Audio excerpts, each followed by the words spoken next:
اسی طرح میں نے آپ کو کہا تھا کہ نماز میں اللہ سبحانہ تعالیٰ کے اس ایٹریبیوٹ کو فیل کیا کریں، المؤمن۔ المؤمن کا کیا مطلب ہے؟ The one who give security, امن۔ جب آپ مصلی پہ کھڑے ہوتے ہیں تو دیکھیں اپنی انگزائٹی کو کم کر دیا کریں اور اپنے تذبذب کو کم کر دیا کریں، اپنی بے چینی کو کم کر دیا کریں، کیونکہ آپ ایک ایسی جگہ پر کھڑے ہو چکے ہیں جہاں پہ امن ملنے والا ہے آپ کو، اور آپ ایک ایسی ذات کے سامنے کھڑے ہیں جو ٹائم کو کنٹرول کرتا ہے۔ تو ریسٹ ایشورڈ آپ کا کام ہو جائے گا۔ اگر آپ کو فکر ہو رہی ہے، سوچ آ رہی ہے، نہیں میرا پینڈنگ کام ہے، میں نے ادھر جانا تھا، نماز مجھے لیٹ کرا رہی ہے، نماز میرا ٹائم کھا رہی ہے، نماز میرا ٹائم لے رہی ہے، تو پھر ریسٹ ایشورڈ اس کا مطلب کہ ہم نے اللہ کو پہچانا ہی نہیں، کیونکہ اللہ نے کام کرانا ہے نا، اللہ سبحانہ و تعالیٰ نے ٹائم میں برکت ڈالنی ہے۔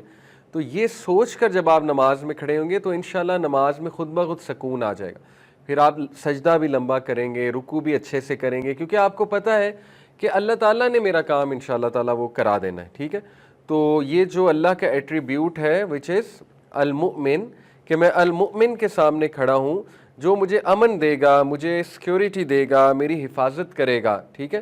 تو یہ میں نے آپ کو لاسٹ ٹائم کہا تھا۔ پھر میں نے آپ کو بتایا تھا کہ رسول اللہ صلی اللہ علیہ وسلم نماز کو راحت کہتے تھے اور اپنی آنکھوں کی ٹھنڈک کہتے تھے، ٹھیک ہے۔ یہ ہمارے لیے سمجھنا بہت ضروری ہے۔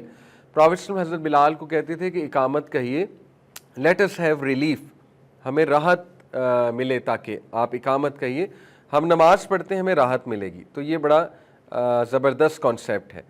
اس کے بعد میں نے آپ کو یہ حدیث سامنے رکھی تھی کہ نماز اتنی خوبصورت چیز ہے، اللہ کے ساتھ ملاقات ہے کہ آپ سب سے زیادہ قریب اللہ کے سجدے میں ہوتے ہیں۔ تو ظاہر ہے کہ اگر آپ اللہ سے ملاقات چاہتے ہیں اور اللہ کے قریب ہونا چاہتے ہیں تو نماز اس کا بہترین ذریعہ ہے۔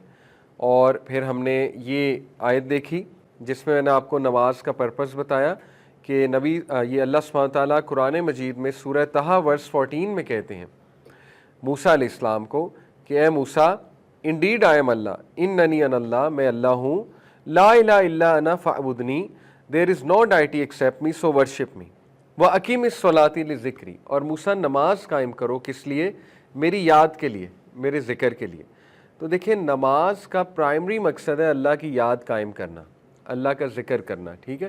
اگر نماز پڑھ کے آپ کو اللہ یاد آ گیا تو انشاءاللہ آپ کی نماز ہو گئی ہے۔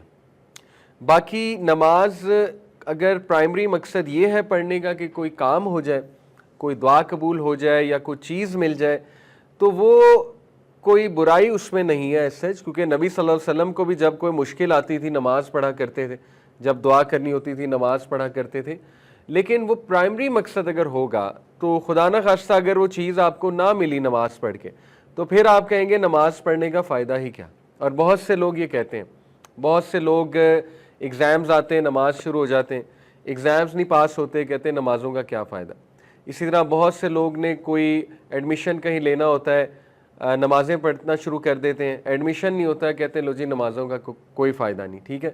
اور سو آن اینڈ سو فورتھ، انسان ہے تو یہ کوئی پرائمری مقصد نہیں ہے، ضروری نہیں کہ اگر کام نہیں ہوا تو نماز جو ہے اس کا فائدہ کوئی نہیں ہے۔ اس طرح چلنے لگا تو پھر تو انسان جو ہے وہ بچے کی طرح ہو جائے گا، چھوٹا بچہ جیسے ہوتا ہے، اسے کچھ مل جائے تو خوش ہے، نہ ملے تو رونے لگ جاتا ہے۔ تو ہم بچے تو نہیں ہیں نا، ہم تو میچور لوگ ہیں اور ہم اللہ کے عبد ہیں، اللہ کی عبادت کرنے اس دنیا میں آئے ہیں، ہم اپنی خواہشیں پوری کرانے تو نہیں آئے اس دنیا میں۔ انسان کو سوچنا چاہیے۔ آپ دیکھیں صحابہ کو شکست بھی ہوتی تھی جنگوں میں، ہوئی ہے کہ نہیں ہوئی ہے؟ صحابہ کو نقصان بھی اٹھانا پڑا ہے جنگوں میں۔ تو کسی جنگ میں کفار کا پلڑا بھاری ہوتا تھا، بعد کی جو کانکیسٹ ہے ان کی بات کر رہا ہوں، تو صحابہ نے کتنی نمازیں پڑھ کے دعا کی ہوگی، تو کیا مطلب انہوں نے نمازیں چھوڑ دیں کہ ہمیں شکست کیوں ہو گئی، ہماری دعا کیوں نہیں قبول ہوئی، کیسے ہو سکتا ہے کہ ہمارے لوگ شہید ہو گئے؟ انہوں نے تو ایسے نہیں سوچا۔ تو یہ بہت ہی مایوپک جسے کہنا چاہیے کہ شارٹ ایک سوچ ہے، ایک چھوٹی سوچ ہے کہ میری دعا قبول نہیں ہوئی لہٰذا نمازوں کا بھی کیا فائدہ ہے۔ نمازوں کا یہ فائدہ ہے کہ نماز سب سے پہلا سوال ہوگا، اگر نماز ٹھیک ہے تو انشاءاللہ سب کچھ ٹھیک ہے، یہ سب سے بڑا فائدہ ہے نمازوں کا۔ باقی فوائد اپنی جگہ، اس کی طرف آتے ہیں ہم ابھی، ٹھیک ہے۔ اسی طرح میں نے آپ کو بتایا تھا کہ اللہ نے نمازوں میں خشیت کا حکم دیا ہے، خشیت اپناؤ نمازوں میں، ٹھیک ہے۔ تو اگر نمازوں میں خشیت نہ اپنائی جا سکتی، خشیت سے کیا مراد ہوتی ہے؟ سبمسونیس اور بیوٹی ایڈ کرنا نماز میں۔ اگر انسان نمازوں کو بیوٹیفائی نہ کر سکتا تو پھر اللہ تعالیٰ کیوں اس کو یہ بات کر رہے ہیں کہ الذین هم فی صلاتہم خاشعون، مومنون کی کوالٹی اللہ نے بتائی کہ یہ وہ ہیں جو نمازوں میں خشیت لاتے ہیں، بیوٹیفائی کر کے نماز پڑھتے ہیں۔ اس کا مطلب ہے کہ نمازوں کو بیوٹیفائی کیا جا سکتا ہے۔ میں اکثر ایک مثال دیتا ہوں، آپ میں سے اگر کوئی جم کرتا ہے یا کبھی گیا ہے، اس کو اچھے سے پتہ ہے کہ اگر آپ صحیح اینگل پہ گیم نہیں لگائیں گے، اگر آپ صحیح طرح سے گیم نہیں لگائیں گے، آپ کا جم کا کوئی فائدہ نہیں ہے، آپ کی باڈی بلکہ خراب ہونے کے چانسز ہیں، ٹھیک ہے۔ آپ کا اینگل ٹھیک کراتا ہے سب سے پہلے ٹرینر۔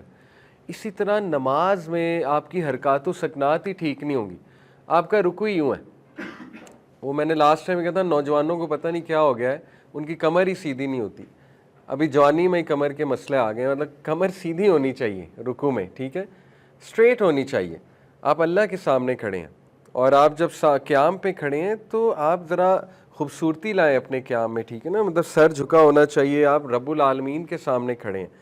تو جب تک نماز کے بھی اینگلز نہیں ٹھیک ہوں گے، جیسے میں نے جم کی مثال دی، تو آبویسلی نماز میں خشیت تو نہ ہوئی نا، پھر سجدہ اگر اس میں اٹینشن نہیں ہے، اٹینٹیونیس نہیں ہے، تو یہ میں نے آپ کو ایک مثال دی کہ دیٹس وائی نماز پہ بھی محنت دیکھیں بہت ضروری ہے۔ اب جم پہ کیوں انسان اتنی محنت کرتا ہے؟ کیونکہ اسے ایک آؤٹ کم نظر آ رہا ہے، اسے پتہ ہے کہ میں ٹائم لگاؤں گا، میں اینگلز ٹھیک کروں گا، ٹھیک ہے نا، میری باڈی بنے گی، مجھے فائدہ ہوگا۔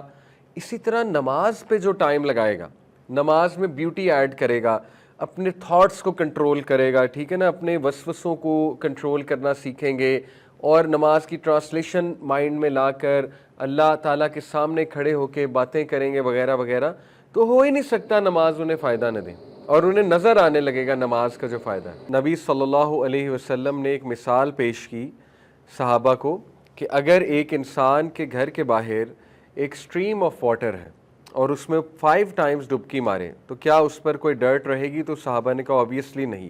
تو پرافٹ صلی اللہ علیہ وسلم نے کہا یہی معاملہ نماز کا ہے، 5 نماز کا مطلب ہے 5 بار ڈبکی مارنا صاف پانی میں، تو ان کے بدلے اللہ وائپس اوے آل دا ڈرٹ یعنی سنز فرام دیم، ٹھیک ہے۔ تو یہ بہت ہی موٹیویشنل خوبصورت حدیث ہے۔ اسی طرح میں نے آپ کو یہ حدیث سنائی، the 5 daily prayers and the Friday prayer until the Friday prayer are expiation, جمعے کے جمعے جو نمازیں ہیں جو جس نے پڑھی ہوں گی انشاءاللہ، تو وہ گناہوں کی ایکسپیشن ہے، جمعے کے جمعے کی جو نمازیں یعنی 1 ویک کی جو نمازیں ہم نے پڑھی ہوں گی، ٹھیک ہے، تو they are an expiation for our sins. اور دیکھیں ہم سب کو گناہ معاف کروانے کی کتنی ضرورت ہے، اللہ تعالیٰ نے کتنے چانسز دیے انسان کو، کفارات پہ باقاعدہ حدیث ہیں، کفارات کہتے ہیں گناہوں کے کفارہ کو۔ دیکھیں نبی صلی اللہ علیہ وسلم نے فرمایا جو انسان نماز پڑھ کے اسی جگہ پر بیٹھ کے ذکر کرتا ہے، اور جب تک وہ ذکر کرتا ہے تو فرشتے اس کے لیے دعا کرتے ہیں، the angels pray for the person. تو یہ بڑی خوبصورت بات ہے۔ ہماری انفارچونیٹلی کوشش ہوتی ہے کہ نکلیں، سلام پھیرا اور بس نکلیں، ٹھیک ہے، تو تھوڑا سا اگر ہم ویٹ کر لیں، وہاں پہ بیٹھ جائیں، یہ ہمارے تزکیہ کے لیے بھی اچھا ہے۔ مسجد میں آپ بیٹھیں گے، پازیٹیو انرجی لیں گے، اسپرچول انرجی لیں گے انشاءاللہ، it will give you that drive, that motivation, that energy to fight فتناس، ٹو فائٹ دا سنز، ٹھیک ہے، تو اس کو لیں، اس انرجی کو وہاں بیٹھ کر۔ تو یہ جو کفارات ہیں اس میں نمازیں بھی ہیں، سب سے بڑی بات کہ نمازیں ایکسپیشن آف سنز ہوتی ہیں۔